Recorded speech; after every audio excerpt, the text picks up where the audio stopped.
У Китаі завяршыўся саміт ШАС, з чым вярнуўся Лукашенко. Склады растуць, продажы падаюць, працаўнікоў аддаюць у аренду. Зазірнем на прадпрыемства «Атлант». Парэ заклікала Турэччыну праясніць акалічнасці знікнення Анатоля Котава. Вітаю, шаноўнае гаспадарства, гэта «Аб'ектыў», Анастасія Русецкая. Запрашаю на выданне і прашу паставіць лайк пад трансляцыяй, дбаючы пра ўласную бяспеку.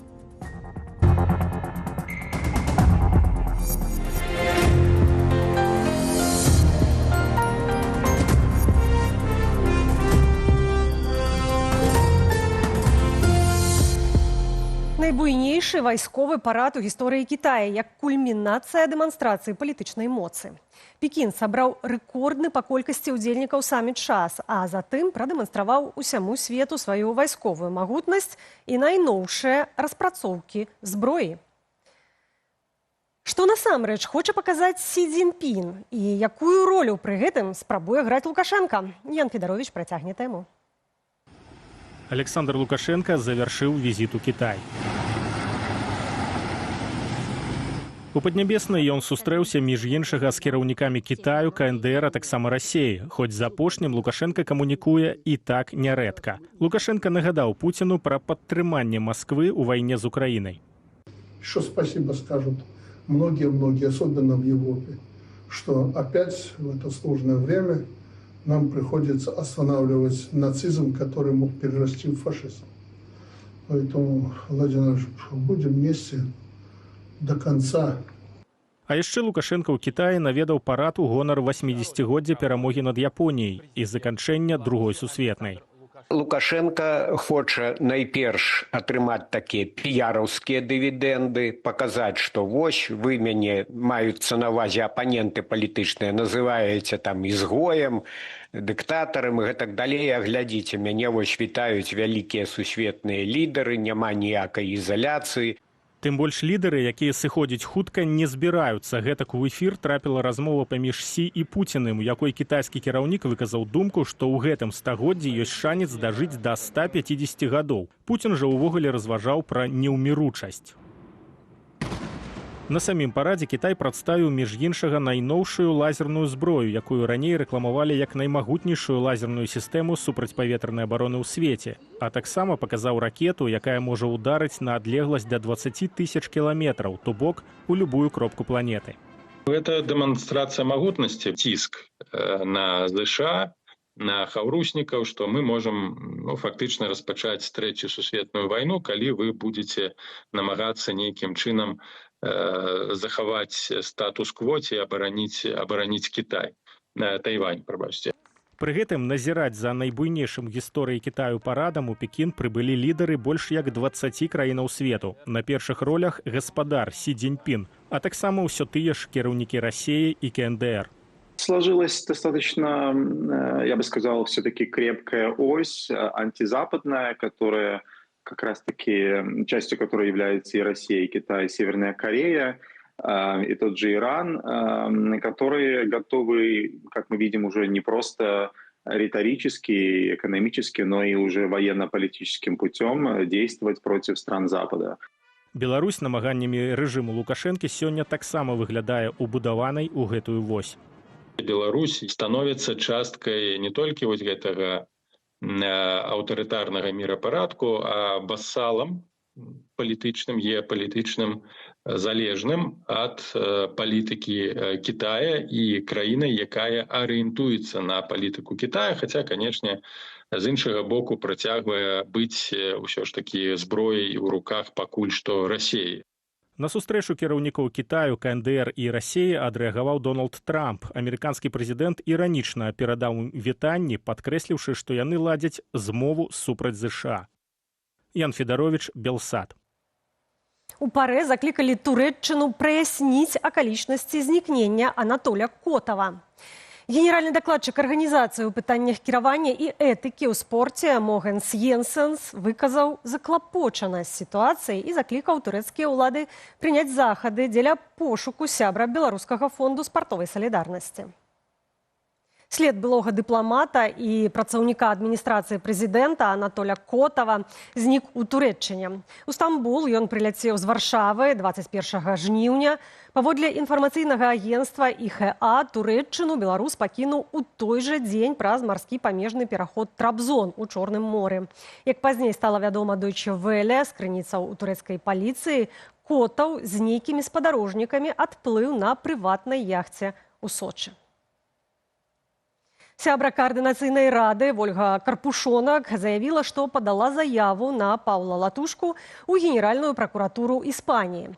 У заяве вядзецца пра нібыта заляцанні і пагрозы з боку кіраўніка НАУ. Палітык назваў гэта прававым абсурдам і паабяцаў са свайго боку таксама прыняць прававыя захады.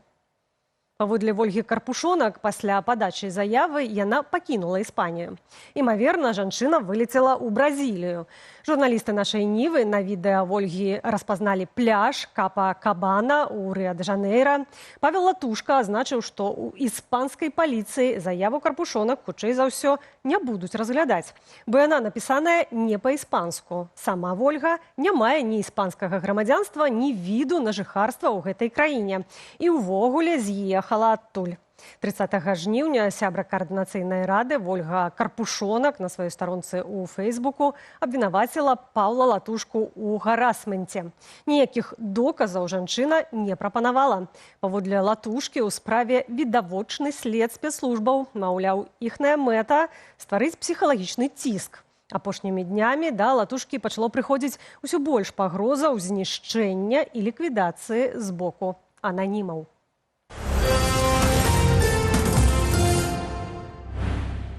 Прамысловыя прадпрыемствы Беларусі ў сярэднім прадаюць 1/6 сваёй прадукцыі. Рэшта назапашваецца на складах. Такога не было нават падчас пандэміі ковіду.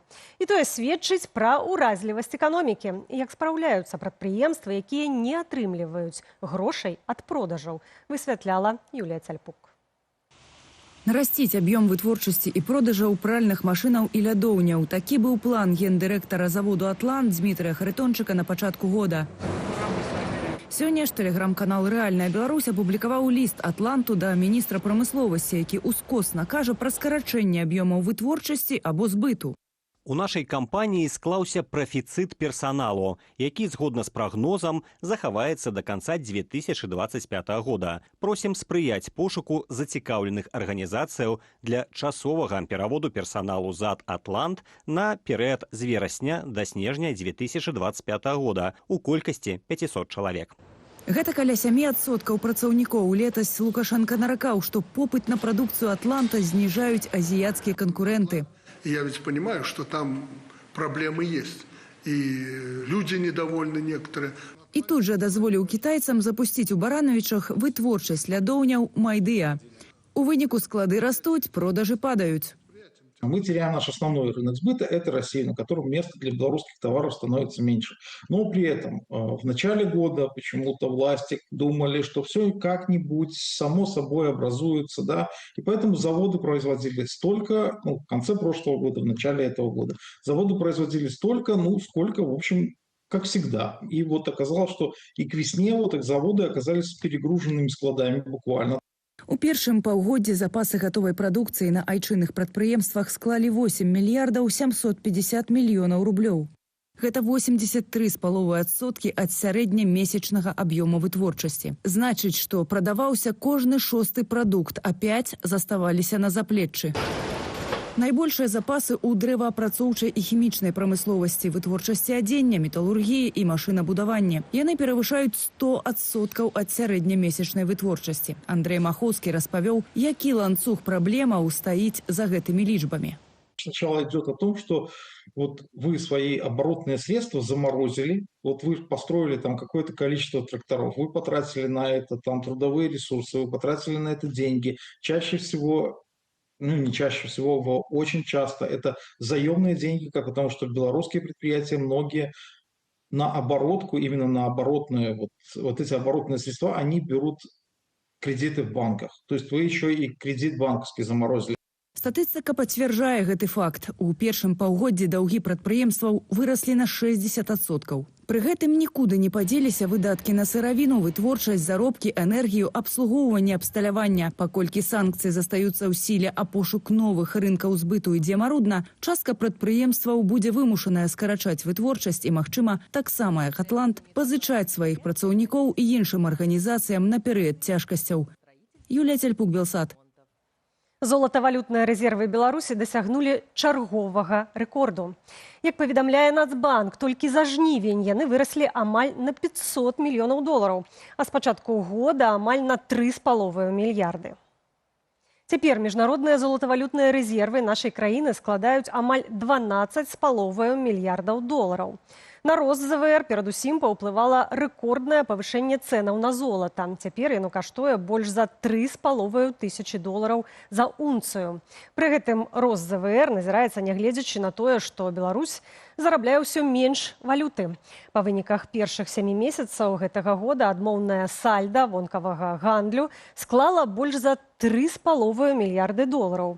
То бок мы купілі настолькі больш замежных тавараў і паслуг, чым прадалі за мяжу.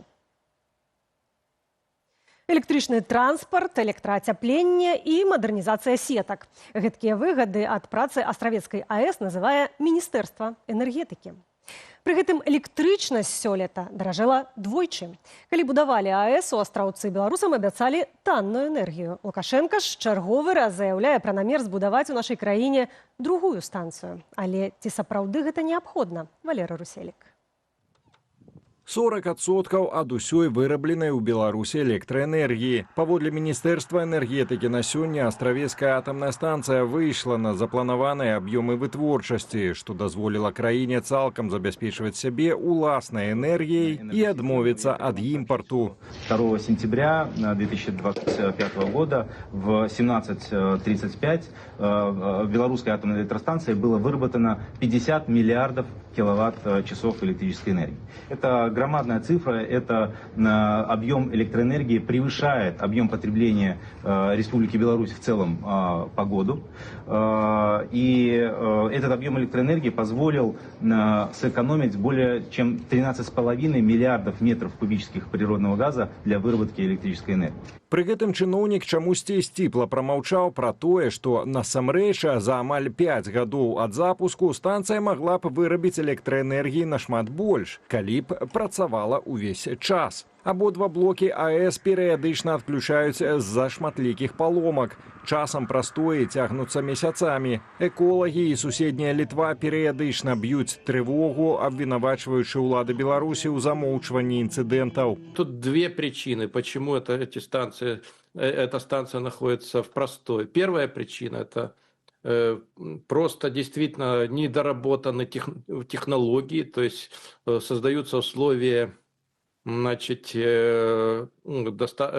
аварийности, и для того, чтобы не рисковать, вынуждены останавливать эту станцию. И вторая причина – это просто энергетической системе Белоруссии такие объемы дополнительной электрической энергии не нужны. Пры гэтым насуперак абяцанням, што разам са станцыяй беларусы атрымаюць і таннейшую электраэнергію, плаціць за яе даводзіцца ўсё больш і больш. Толькі сёлета, 1 студзеня, тарыфы на электраэнергію падскочылі адразу амаль на 12%, а 1 чэрвеня зноўку папаўзлі ўгару. Надо как-то покрыть затраты на ее строительство, да, то есть вот эти 10 миллиардов же, они заложены в тариф, да, то есть и иначе просто она никак не окупится, невозможно отдать кредиты, поэтому и цена и растет, и она будет расти до того момента, пока полностью не будут покрыты все затраты на ее строительство. Это долгий период, потому что станция,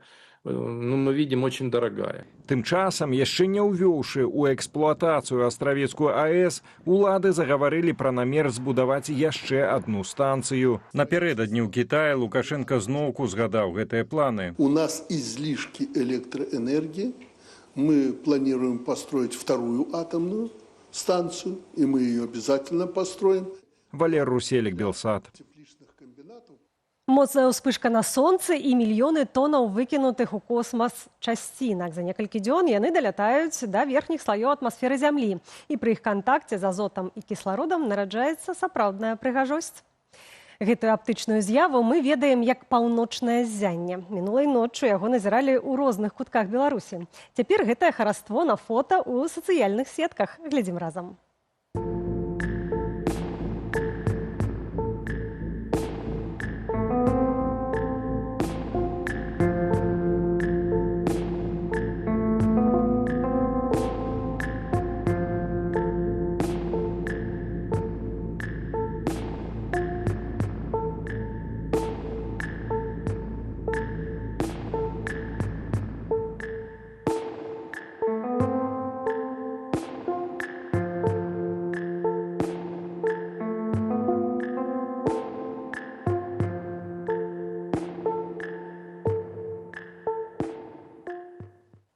У аб'ектыве на гэтым ставім кропку. Больш інфармацыі ў нашым тэлеграм-канале, QR-код на вашых экранах. У апісанні да гэтага відэа на Ютубе інструкцыя, як глядзець і чытаць Белсат бяспечна. Ну а інфармацыйны вечар працягне студыя Белсат, якую мы правядзём разам з Юліяй Лабанавай і абмяркуем візіт Лукашэнкі ў Кітай і не толькі. Што яшчэ, Юля? Вітаю, Наста, вітаю спадарства. Сапраўды, гэта не ўсе тэмы. Мы распавядзём вам таксама, як рэжым Лукашэнкі ўзбагачаецца з дапамогай управлення справамі прэзідэнта. Маштаб дзейнасці і сумы гадавога абароту вас сапраўды ўразяць, таму запрашаю глядзець студыю Белсат. Ну і студыя Белсат у нашым эфіры ўжо літаральна праз імгнення. Запрашаем.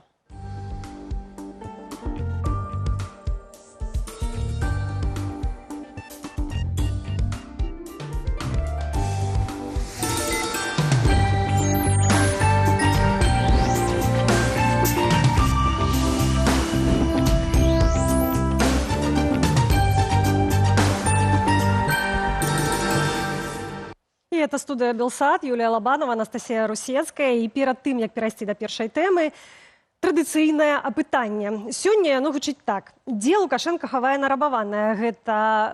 Гэтую тэму мы закранем у другой частцы нашай праграмы. Юля акурат анансавала, і яна звязаная з управлення справамі прэзідэнта. І варыянты адказу.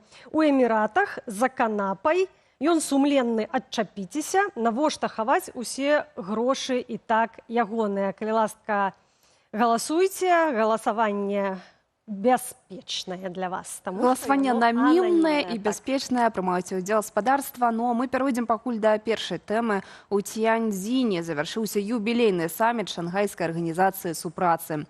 За 2 дні кіраўнікі дзяржаваў-чальцоў прынялі 24 дакументы. Сярод іх Цяньцзінская дэкларацыя, стратэгія развіцця ШАС да 2035 года, пастанова аб стварэнні антынаркатычнага і антыкарупцыйнага цэнтраў.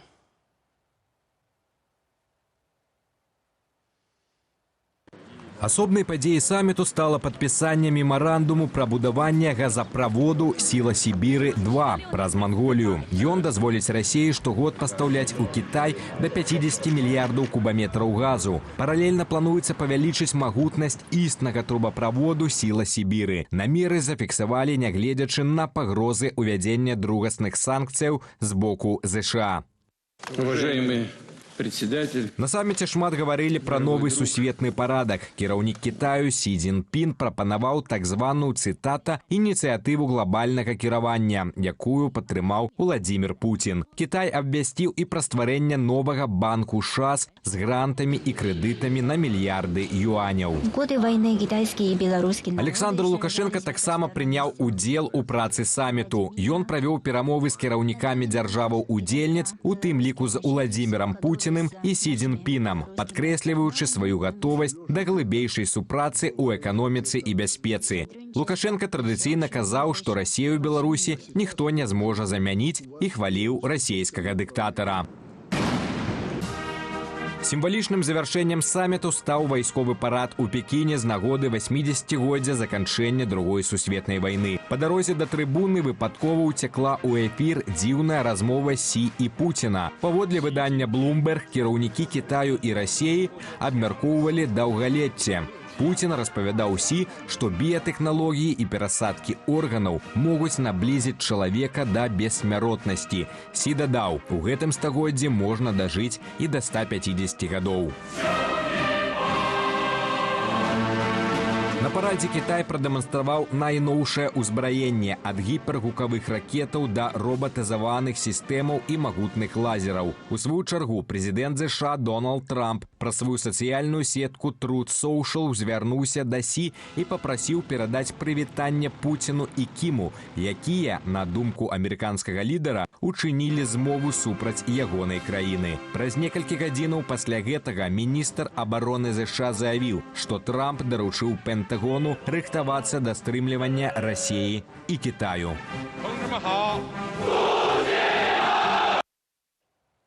Спадарства, і да нашага эфіру далучаецца Дмытро Левусь, палітолог, міжнароднік з Украіны, з якім, уласна, мы паразмаўляем пра саміт ШОС, а дакладней пра ягоныя вынікі.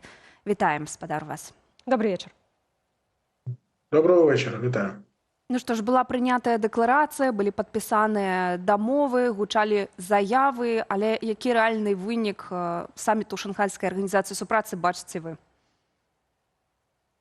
Як на мене, дійсно багато йдеться про те, що, мовляв, це створення нового світу багатополярного, про створення такої оформлення вісі зла, навіть так говорять. Ну, принаймні, точно, впевнено, ми можемо говорити про те, що це дійсно заявка Китайської Народної Республіки на ревізію всього, що відбувається у світі, і дійсно формування ось цієї нової коаліції, яка протистоїть демократичним країнам, яка протистоїть Заходу, і це однозначно декларується. Ну і ми, принаймні, поки що не можемо говорити, що це вже однозначно, так би мовити, уже створився новий світ, але ось прийняті декларації про там економічну співпрацю, про боротьбу з наркотиками і все таке інше, воно якось натякає на те, що важелі впливу будуть тут, і це буде, так би мовити, утікати з Організації Об'єднаних Націй. Тож, в принципі, ось те, про що ми можемо говорити, про те, що так, це принаймні чітко зафіксоване намагання Китайської Народної Республіки стати об'єднувачем ось всього, що є альтернативного демократії. І сам по собі ось цей великий, величезний практично парад, про який тут йшлося в сюжеті, це ще і про ревізію історії, і набагато більше про ревізію майбутніх дій, які, ну, тобто перегляд взагалі з точки зору Китайської Народної Республіки права діяти, застосовувати силу. Просто проста аналогія.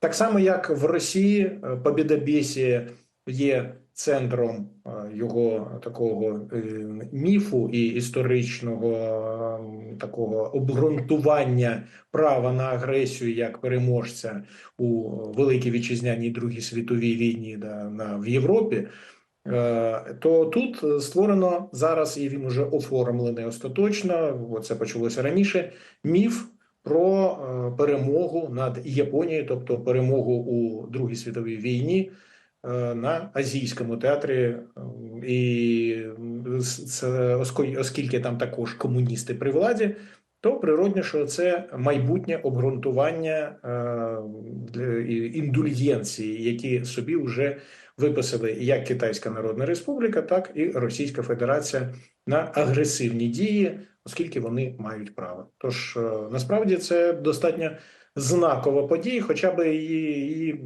значення теж не варто іноді і перебільшувати.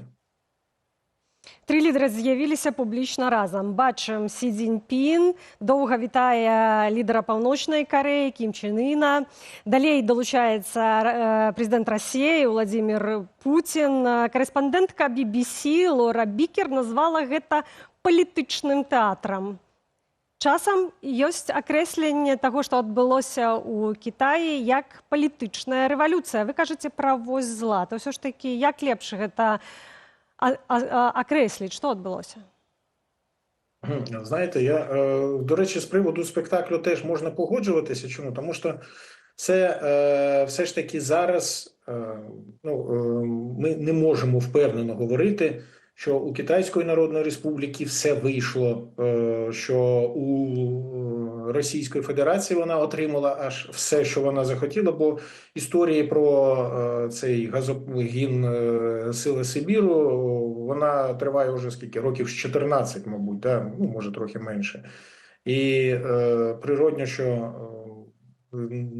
так, Трамп, він однозначно визначив це як змова проти Сполучених Штатів.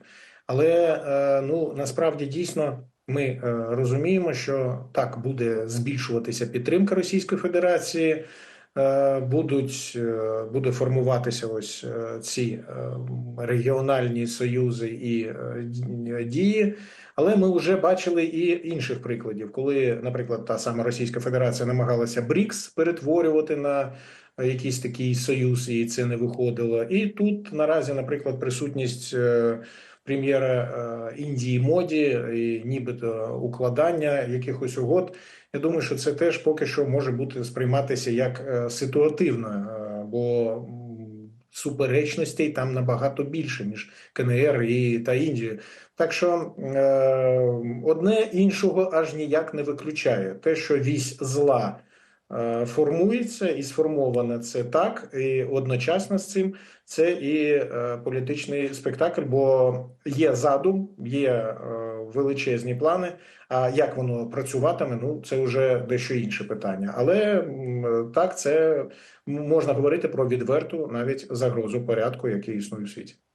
Александр Лукашенко літаральна нядаўна хваліўся наладжваннем стасункаў са Злучанымі Штатамі Амерыкі, што яго дыалог ёсць у Белым доме.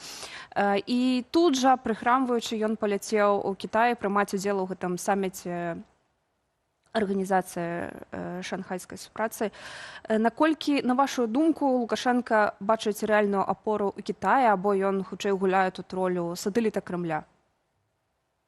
Гадаю, що насправді Китай у відносинах з Китайською Народною Республікою якраз Лукашенко десь відчуває можливість маневру. Бо так, він є однозначно сателітом Кремля, але впевнено можемо говорити, що це його бентежить, і тому йому доводиться іноді вишукувати ось ці можливості, щоб його не затисли в таких лещатах цих дружніх. І так, це для нього певний маневр, так само, як і відносини зі Сполученими Штатами. І ось цей візит Келлога, наприклад, який був не так давно, це дійсно символ того, що Лукашенко так дуже впевнено лавіює і десь і продовжує своє існування політичне. Тож так, це, я гадаю, що це так певне вікно можливостей. І тут навряд чи йдеться про те, що Китай повністю віддає Білорусь Москві в цьому контексті. І яшчэ прагучала пра праект «Сіла Сібіры-2» паміж Расіяй і Кітаем, які нібыта мае паўстаць, але пакуль гэта толькі мемарандум. Вось на вашу думку, наколькі рэальная рэалізацыя гэтага праекта, якія магчымасці гэта адкрое тады для Кремля? Навіть в тому плані, що ми вже знаємо про ось цей «Силу Сибіру-2», як воно оголошено, і це те, що будується він через Монголію, впевнено, можемо говорити, що збільшився вплив Китайської Народної Республіки безпосередньо на Монголію. Тобто, мабуть, Путін здає ось ці позиції впливу, які там були. Але я би не переоцінював ось цю «Силу Сибіру-2», який, можливо, з'явиться, бо ми вже бачимо історію з попередніми всіми цими проектами першої сили Сибіру, і зараз те, що відбувається, тим більше, що у Китайської Народної Республіки є зараз і свої розвідані нові запаси газу і диверсифікація. Скоріше, тут, знаєте, така парадоксальна ситуація. Можливо, що Путін був зацікавлений, щоб його швидше будували і щоб Китай стабільно почав купувати цей газ. Але Китай наразі, мабуть, не дав всього того, що він хотів, і, так би мовити, виступає монополістом, який виставляє ціну і виставляє терміни, коли його взагалі почати будувати. Тому, як на мене, це поки що така достатньо віртуальна історія, хоча і про знак підтримки Москви з боку Пекіну. У сустрэчы Сі Цзіньпіна, Владимира Путіна і Кім Чен Іна прэзідэнт Злучаных Штатаў Амерыкі Дональд Трамп убачыў тое, што гэтыя краіны згаворваюцца супраць ЗША. І агулам гэтыя сустрэчы, магчыма, у нечым паказныя, называюць сігналам адміністрацыі Трампа. Акрамя гэтай рэакцыі, што можа быць далей?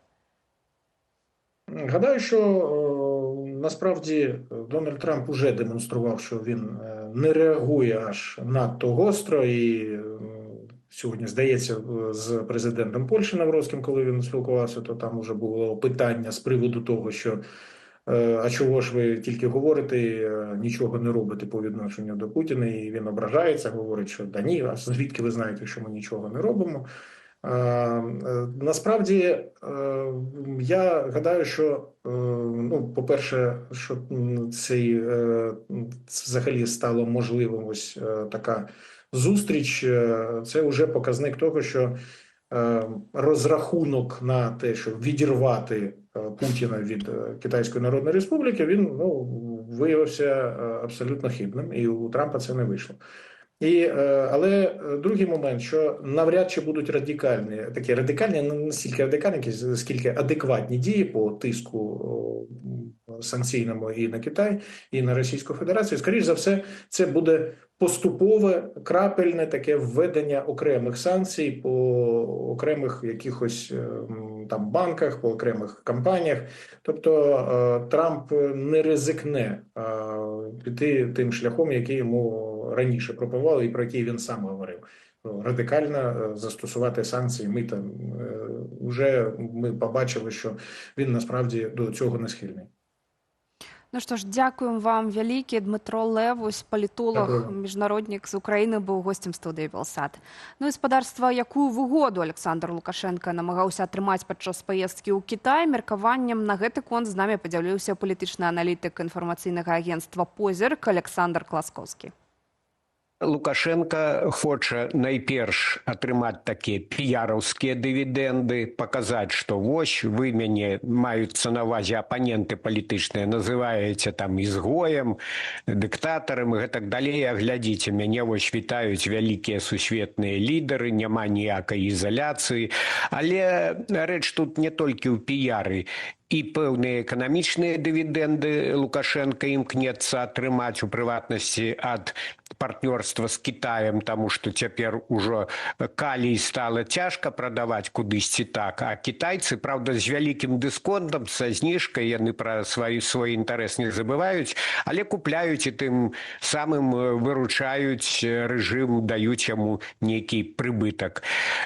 І акрамя ўсё іншае, трэба сказаць, што ўсё ж такі Лукашенко імкнецца знайсці і нейкую процівагу вось гэтай каласальнай залежнасці ад Расіі. Таму ён разглядае Кітай як такога новага сюзерэна. Канешне, цалкам Пекін Маскву не можа замяніць і ў эканамічным плане, і ў іншым, і наўрад ці кітайцы будуць бараніць Беларусь, калі Путін надумае яе далучыць. Но але ўсё ж такі нейкая процівага, нейкая дадатковая такая вось кропка апоры для Лукашэнкі бачыцца ў гэтым стратэгічным партнёрстве з Кітаем.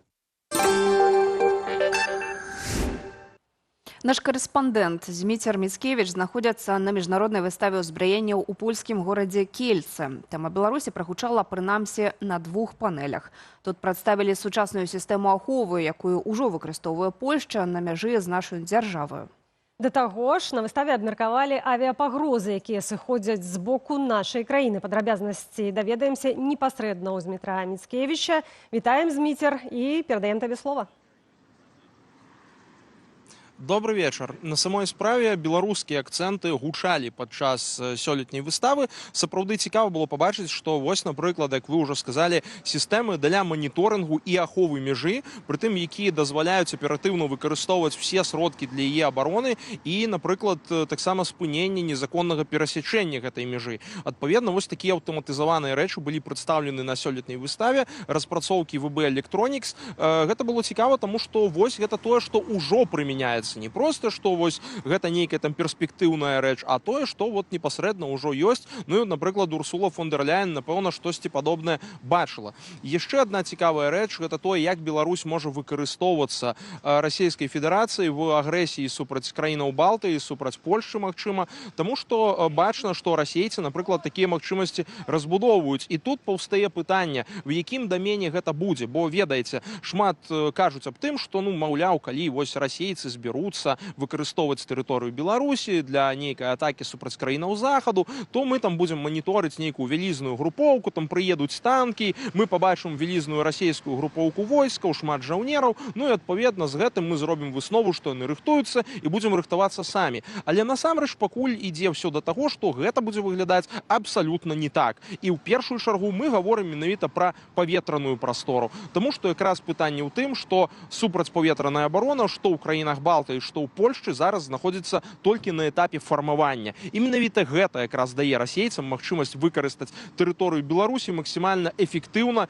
для стварэння такога кшталту пагроз. Напрыклад, знішчэнне пры дапамозе дронаў пэўнай крытычнай інфраструктуры. Гэта тое, што яны імкнуцца зрабіць, тое, што вось яны плануюць і як яны глядзяць увогуле на магчымасці рэалізацыі сваіх планаў. Таму што вось расейцы заявілі аб тым, што яны збіраюцца стварыць магчымасці па прадукцыі 70 тысяч шахедаў в год. Гэта вельмі вялікая лічба, тому што цяпер вось тое, што мы бачым, выстрэльваецца в раёне 1200 шахедаў в месяц па тэрыторыі Украіны. То бок, в прынцыпе, гэта ў некалькі разоў расейцам патрэбна павялічыць свае прадукцыйныя магчымасці. Плюс таксама зразумела, што яны ВПК Рэспублікі Беларусь таксама збіраюцца для гэтага выкарыстоўваць. І што яшчэ цікава, што таксама, напрыклад, авіяцыйныя комплексы могуць выкарыстоўвацца ў той жа момант, напрыклад, з аэрадромаў Беларусі таксама могуць быць запушчаныя, напрыклад, ракеты дзеля таксама знішчэння пэўнай крытычнай інфраструктуры.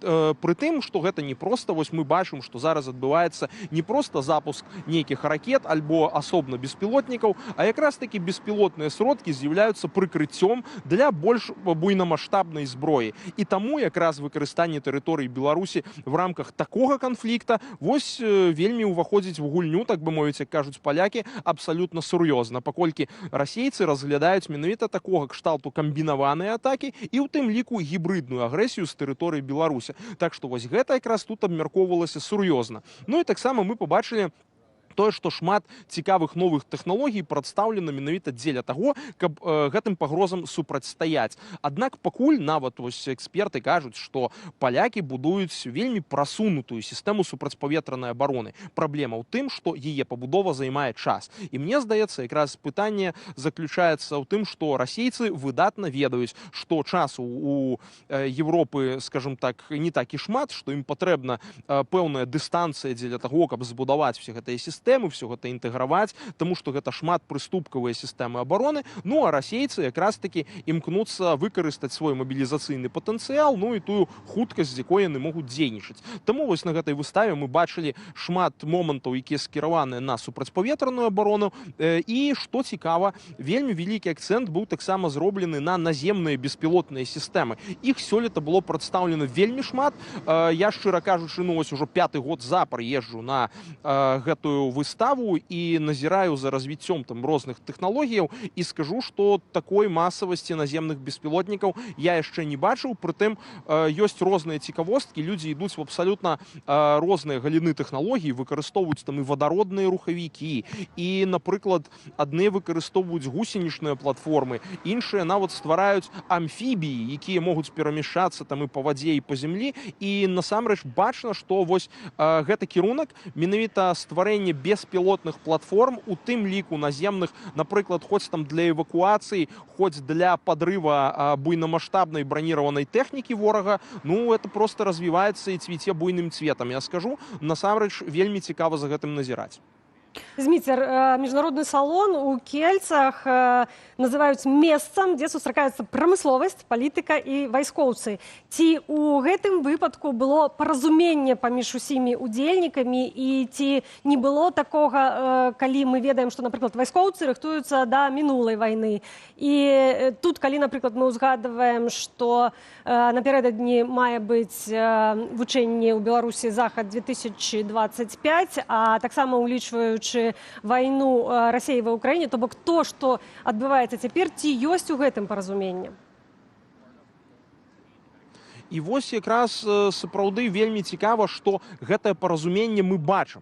Таму што, напрыклад, у беларускіх рэаліях заўжды беларускі военно-прамысловы комплекс рэдка мог знайсці агульную мову менавіта з ваеннымі. Звычайна там былі пастаянна нейкія праблемы, шэрахаватасці і гэтак далей. Тут таксама, канешне, не без гэтага, але ёсць цікавыя тэндэнцыі. Напрыклад, тое, што яшчэ 15 гадоў таму Польшча пачала развіваць менавіта інтэграваную сеткавую разбудову сваёй супрацьпаветранай абароны і ўвогуле, напрыклад, взаема, скажем так, супрацоўніцтва войскаў, да? Таму што ёсць такая тэма, як менавіта гэтая сеткавая супраца. Калі, напрыклад, радары знаходзяцца ў адным месцы, а вось пускавыя установкі для тых жа пэтрыётаў, напрыклад, знаходзяцца ў зусім іншым месцы. І гэтыя пэтрыёты карыстаюцца не проста нейкай радарнай установкай, якая знаходзіцца побач з імі, а могуць карыстацца ўвогуле всімі радарамі, якія знаходзяцца па ўсёй краіне. І вось гэта якраз тая тэма, якая была прасунутая менавіта вайскоўцамі у вайсковым планаванні, і адпаведна пад яе будаваліся і працягваюць будавацца цяпер менавіта здольнасці польскай арміі. То бок закупаецца адпаведнае ўзбраенне, будуецца адпаведная лагістыка і гэтак далей. І што цікава, менавіта тады, вось 15 гадоў таму, нехта ж все-таки прадбачыў, што поле боя будзе змяняцца в такім кірунку, як цяпер, і менавіта таму мы кажам, што вось гэтыя рэаліі дронавай вайны, якую мы бачым ва ўкраіне, таксама сапраўды маюць важнасць. І вось яшчэ адзін момант, які таксама паказвае на пэўную сінергію, да?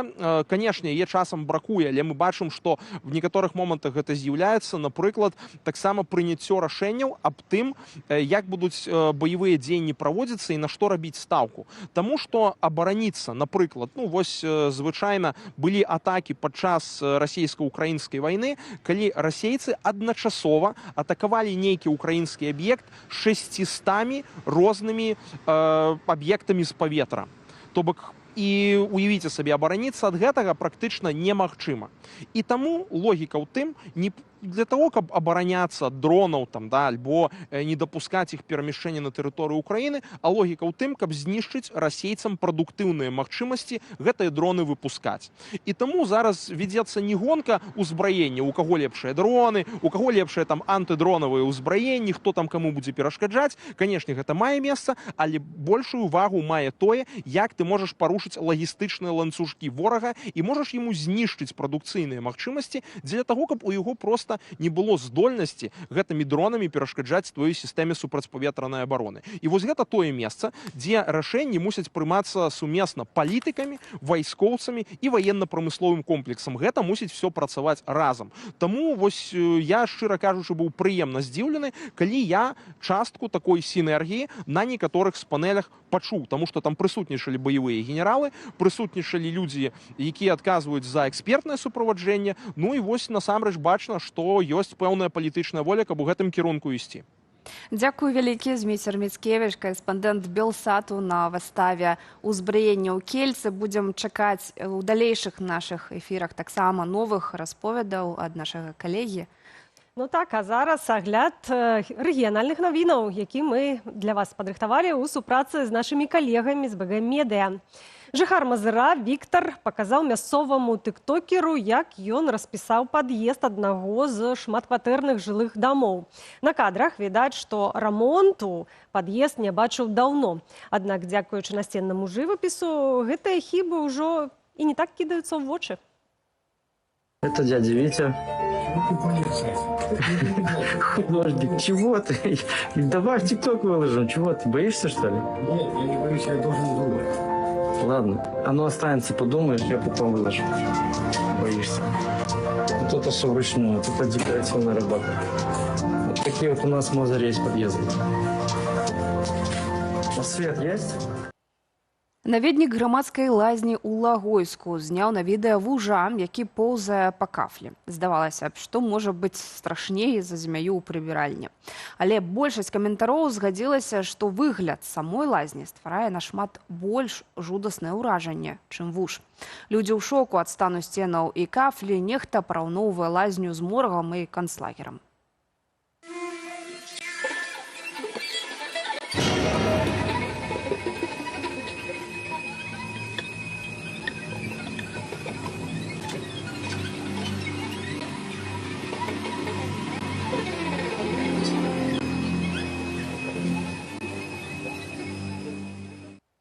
Першага верасня ўжо гісторыя. Каментаваць відэа школьных лінеек беларусы працягваюць. Адныя лічаць, што праз падзел дзяцей і бацькоў агароджай свята 1 верасня губляе сэнс. Іншыя абараняюць адміністрацыю школы, бо тая не вінаватая ў тым, што пляцоўка перад галоўным уваходам такая малая, ды на агул агароджа празрыстая. Вы і так усё бачыце. Не знаю, везде это или нет, но, к примеру, в 226-й школе на территорию школы заходить с родителям запрещено. Поэтому у нас за забором была вот такая тусовка. А как вы считаете, плохо это или нет, что родители не пускают? Ініцыятыва «Сумленныя людзі» стварыла новае расследаванне пра кіраўніцтва справамі прэзідэнта Беларусі. Гэтая структура, створаная ў сярэдзіне 90-х для тэхнічнага забеспячэння дзяржаўных органаў, сёння ператварылася ў адну з самых уплывовых і закрытых у нашай краіне. Паводле аўтараў расследавання ў падпарадкаванні кіраўніцтва справамі прэзідэнта больш за 70 арганізацыяў з гадавым абарачэннем больш як $1 мільярд і каля 30 тысячаў працаўнікоў. Сфера дзейнасці ахоплівае самыя розныя кірункі ад сельскай гаспадаркі і лясной гаспадаркі да турызму, гандлю, будаўніцтва і здабычы карысных выкапняў. План простой. Ты сначала создаешь для этого отдельный орган, а потом он о тебе заботится. Но окей, ты еще перед этим передаешь этому органу немножко недвижимости, чтобы ему было проще о тебе заботиться. Но заботиться о самом бедном из Лукашенок непросто, поэтому ты передаешь туда еще немного недвижимости. Асобны блок прысвечаны онлайн-казино «Белбет», якое фармальна лічыцца латарэяй, але фактычна працуе як казино і прыносіць асноўны прыбытак у гэтай сферы. Доступ да гульні адкрываецца за один клік, без праверкі дакументаў, што паводле аўтараў стварае рызыкі для непаўналетніх карыстальнікаў. Короче, никто его не регулирует, деньги вам никто не вернет, а петиция, которую вы подписали... Моя главная обязанность – защитить страну. У расследаванні таксама аналізуецца кадравая сістэма КСП. Кіраўнікі і топ-менеджеры гэтай структуры неаднаразова траплялі ў крымінальныя справы, аднак часта вярталіся на пасады пасля памілавання. И если ты хорошо слушаешься, можешь, например, получить путевку в санаторий. По этой путевке можно недорого отдохнуть, если придешь в субботу постоять с флажком. Не промахнись и не опозорься.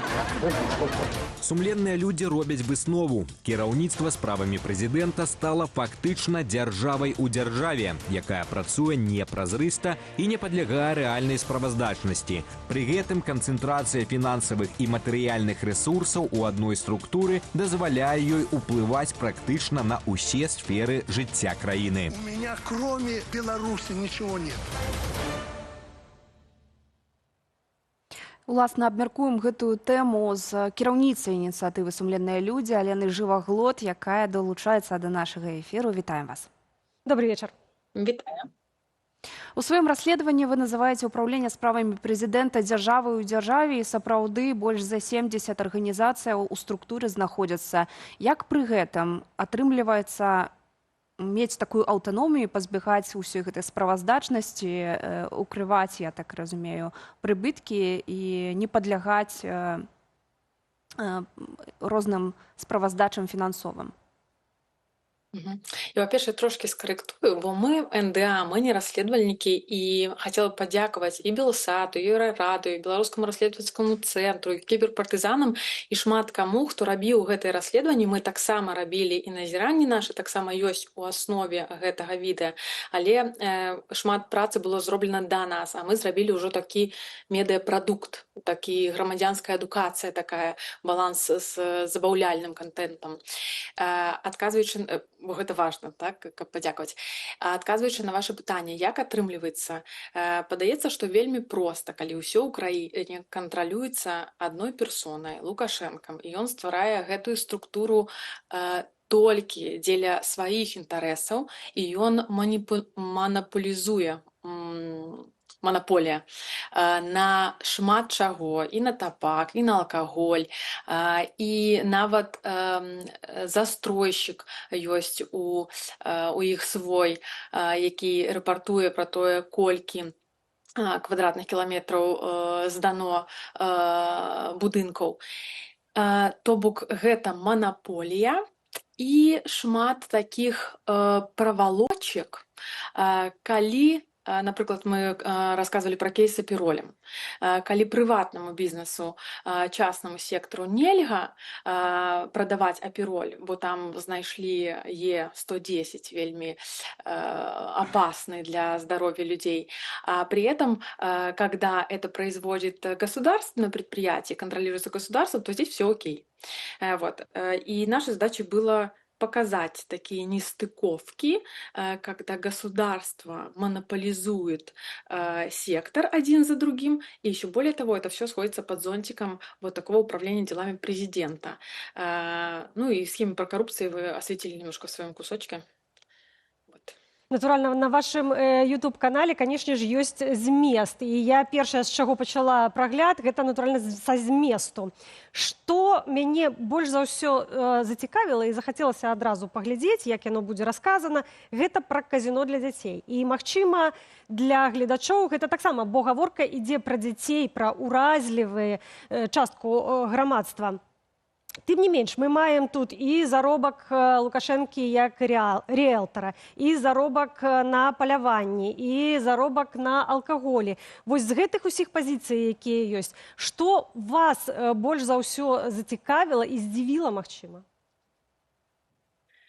Здзівіла тое, якія маштабы у гэтай карпорацыі. То бок, калі б гэта было аднаразова, ці калі б гэта было, не ведаю, 2 прадпрыемствы, калі гэта 70 прадпрыемстваў, калі гэта так маштабна, і гэта можа заставацца незаўважным для беларусаў Беларусі, нам было важна паказаць гэты маштаб. Пра казіно. Мы называем гэта казіно, да? То бок гэта сапраўды казіно, і нам было важна патлумачыць гэты жах, каб бацькі таксама разумелі, што іх дзеці папросту уцягнуты ў казіно і на іх зарабляюць грошы. Мабыць, я згодна з тым, што гэта адно з найбольш уразлівых, впечатляющих аспектов здесь, но я бы сказала, что нават не ўсё мы рассказали у сваім відэа, то бок гэтага больш. И что из этого более впечатляющее, ну, мне кажется, не стоит оценивать здесь, наверное, важно, чтобы белорусам в Беларуси был понятен план Лукашенко монополизовать, выстроить такую вертикаль, чтобы не было возможностей контролировать это, все подчиняется только ему, и что это всеобъемлющая корпорация, которая заходит в разные сектора, ну, начиная от казино, застройщиков, продажи, табачки, алкоголя, всего. То есть такой корпорации с таким оборотом больше миллиарда, ну, еще поискать нужно. Якую ролю ў гэтай карпорацыі гуляюць былыя чыноўнікі, ці часта іх перасоўваюць з дзяржаўнай службы на ўласнае кіраванне вось такімі фірмамі ў складзе ўправлення справамі прэзідэнта? І хто гэтыя людзі найчасцей? Да, у нас было наблюдение, и так мы для себя сформулировали, что все, кто задействован в схемах, незаконных схемах, коррупционных схемах Лукашенко, у них два варианта. Либо даже после вскрытия фактов коррупции, а такие кейсы есть, чтобы не ошибиться с фамилией, это были Журавковская Галина, Журавкова Галина, прошу прощения, она же была и первой управляющим делами президента. Это кейс, когда и Виталий Дрожжа был тоже. Это кейсы, это случаи, когда против них были возбуждены и уголовные дела, им дали даже сроки наказания, но это не помешало потом их вернуть на управляющие позиции. О чем это говорит? Что те, которые, ну и понятно, Шейман, который сейчас управляет, да, у которого богатый список обвинений. О чем это говорит? Ну, во-первых, о коррупционных схемах, раз, а второе, о том, что даже если система правосудия, которая подчиняется тоже Лукашенко, вынуждена уличить госслужащих в коррупции, то потом Лукашенко совершенно не переживает, чтобы вернуть этих людей как наиболее лояльных ему, на которых можно положиться в своих преступных схемах, вернуть их в ряд государственных служащих. Ну вот таких 3 персоны, про которых мы рассказываем, на которых были уголовные дела, и на их родственников были уголовные дела за особо крупный размер взяток, и тем не менее они вернулись в госструктуры. У сваім відэа вы задаецеся пытаннем, як зарабляе Лукашенко і набліжаны. Мы пашлі трошкі далей. І ў сваім апытанні, якое мы прапанавалі нашым гледачам, задаліся пытаннем, дзе Лукашенко хавае тое, што я атрымаў. Мы так і назвалі нарабаванае, бо фактычна мы не можам казаць пра тое, што тут і гаворка ідзе пра заробкі. На першым месцы сярод нашых адказаў 68% тых, хто глядзіць нас і ўзяў удзел у галасаванні, варыянт у Эміратах. На другім месцы 27%, навошта хаваць усе грошы і так ягоныя. І зусім мала адсоткаў за канапай 3%, і ён сумленны адчапіцеся усяго толькі 1%. Як вы можете пракаментаваць нашу часам, можа, сур'ёзную, а часам жартаўлівую апытанку? Ну, я усміхаюся, бо спадзяюся, што гэты 1%, што ён сумленны чалавек, гэта таксама жарт. Спадзяюся, што аўдыторыя Белсата уже, напэўна, ведае, што ён не сумленны чалавек.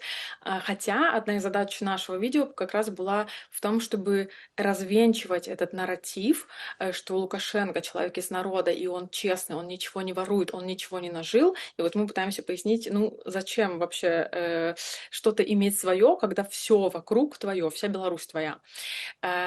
Про комментарии, мне кажется, что звучит правдоподобно. Что еще могу добавить к этому, что важно, и что делали коллеги, да, расследователи тоже. Когда мы говорим про преступные схемы и вывод средств, и мы вот один кейс разбираем в этом видео, когда сын Шеймана заключает договоренности с африканскими странами, то он действует якобы, получает доступ как представитель Беларуси, да, а при этом совершает махинации, потом как частный бизнес ведет свой. К чему я это говорю? Что в этих преступных схемах даже не всегда Лукашенко самому нужно пачкаться, как главе государства или управлению делами президента, а можно делать через родственников Шеймана или других. Вот. Про опрос солидаризируюсь и надеюсь, что 1% это шутка. Ну, альбо таксама, калі яны так мяркуюць, то тэлеканал Белсат ім карысна паглядзець. Дзякуем за гэтую размову. Алена Жываглот, кіраўніца ініцыятывы «Сумленныя людзі». Аўстрыйскі спартовец Петер Зальцман пабіў сусветны рэкорд хуткасці ў скачках з трамплінаў у вінгсюце, так званым касцюме крыло, што дазваляе чалавеку планаваць у паветры. Зальцман скокнуў з паўночнага схілу гары ў Швейцарыі, з вузкага выступу, вядомага як дошка экстазу. З вышыні амаль 4 кіламетры над узроўнем мора. Нарадзенец Зальцбергу развіў максімальную хуткасць 347 кіламетраў на гадзіну. Глядзім без каментара.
Это все темы ў студыі Белсат. Дзякуем за ўвагу і вашу актыўнасць у чаце трансляцыі. Для вас працавалі Юлія Лабанова, і Анастасія Русецкая. Да хуткай сустрэчы і заставайцеся з Белсатом.